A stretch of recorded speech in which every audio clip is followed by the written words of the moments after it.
আসসালামু আলাইকুম প্রিয় কলিজার বন্ধুগণ, শুভ দুপুর সবাইকে। কেমন আছেন? আল্লাহর রহমতে আমিও ভালো আছি। তো আজকে আমি রান্না করব হচ্ছে ইলিশ মাছ আর মুরগি। ইলিশ মাছ হচ্ছে পদ্মার ইলিশ, ছোট হলে ওটার ডিম আছে। আর মুরগি আমি 4টা লেগ পিস নিয়েছি। রানের মাংস হচ্ছে এগুলো আমি রান্না করব দুধ দিয়ে, টক দই দিয়ে। আর ইলিশ মাছগুলো আমি এখন কেটে নিয়েছি। আমি মুরগি তো আগে থেকে কাটা ছিল। ইলিশ মাছটা কেটে নিয়েছি। ছোট হলো এটার পেটে ডিম আছে, ডিমগুলোও নিয়েছি। ডিম আর পেটা, মাছের পেটি, এগুলো খেতে আমার খুব ভালো লাগে, এগুলো আমার খুব পছন্দ, তাই তো নিয়ে নিলাম। পিঠ একটা থাকে তিতা, ওটাকে ফেলে দিয়েছি। আর ইলিশ মাছগুলো আমি কেটে নিয়েছি। তো এখন আমি পোলাও রান্না করার জন্য চলে আসলাম। আদা রসুন একটা কাঁচামরিচ আর তেল দিয়ে আমি বসিয়ে দিয়েছি। এগুলাকে একটু নাড়াচাড়া করে ভেজে নিব, কারণ কাঁচা গন্ধটা যাতে চলে যায়, তার জন্য এগুলাকে আমি ভেজে নিচ্ছি। আর তারপরে এগুলা কাঁচামরিচ আমি বেটে নিয়েছি কালারটা সবুজ হওয়ার জন্য, লাল হওয়ার জন্য নয়। লাল হওয়ার জন্য হলে তো গুঁড়োমরিচই দিয়ে দিতাম।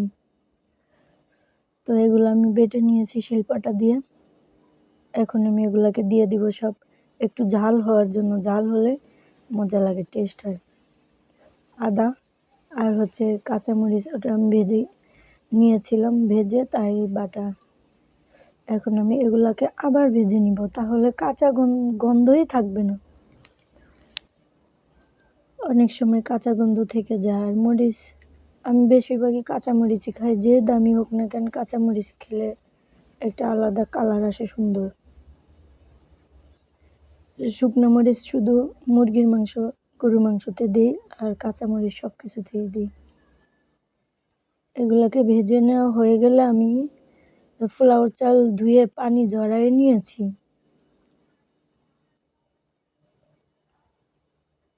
এগুলো মোটামুটি ভাজা হয়েই গেছে। সবসময় মশলাগুলো একটু ভালো করে ভেজে নিলে একটা গন্ধ থাকে না। মশলার গন্ধ থাকবে কিন্তু কাঁচা গন্ধ থাকে, ওটা যাতে না থাকে। এখন আমি চাউলগুলো দিয়ে আবার নাড়াচাড়া করে ভেজে নিব।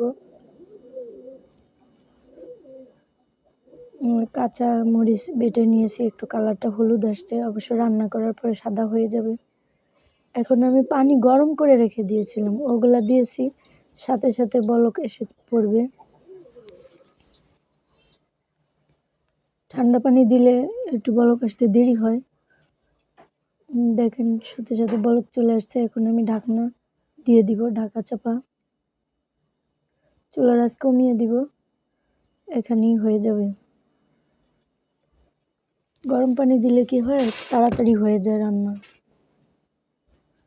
এই জন্য পানি আগে আমি এক পাতিল গরম করে রেখে দিই, রান্নার কাজে লাগে তো। এখন ওটা নেমে রেখে দিয়েছি। এখন আমি মুরগির মাংসগুলো শুধু লবণ আর আদা রসুন দিয়ে আমি ভেজে নিব লাল লাল করে। এতে করে কি হবে, মাংসের ভিতরে লবণ আর গন্ধ, আদা রসুনের গন্ধ ঢুকবে। এমনিতে ফার্মের মুরগি তো, এগুলা একটু আলাদা গন্ধ থাকে। এর জন্য সবসময় রান্না করতে গেলে একটু ভাজা ভাজা করে রান্না করলে স্বাদ নষ্ট হয় না, না হলে মানুষের মুরগির প্রতি রুচি নষ্ট হয়ে যাবে।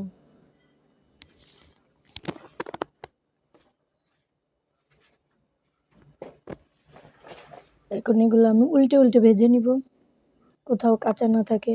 আমি এগুলাকে একটু কেটে কেটে নিয়েছি চাকু দিয়ে।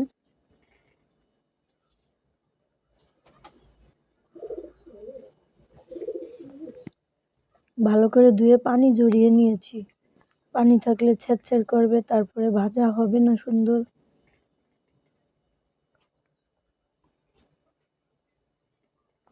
টক দই,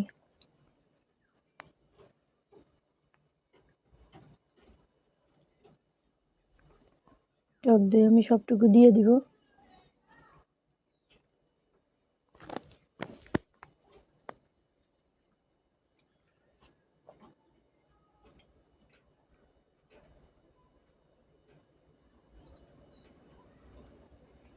উল্টে উল্টে ভেজে নিব, কোথাও যেন কাঁচা না থাকে।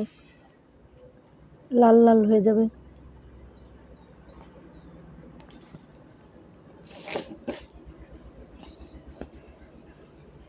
তারপরে পোলাওটা আমার হয়ে গেছে। পোলাও দিয়ে বসিয়েছিলাম, উপর দিয়ে একটু পেঁয়াজ বেরেস্তা করে দিয়েছি সুন্দর একটা ঘ্রাণ আসার জন্য।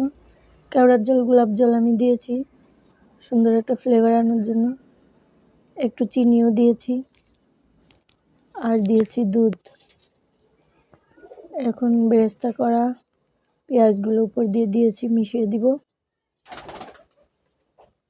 এরকম যদি রান্না হয় তাহলে ঘরোয়া পদ্ধতিতেও এগুলো সবার ঘরেই থাকে, পোলাও চাল সবার।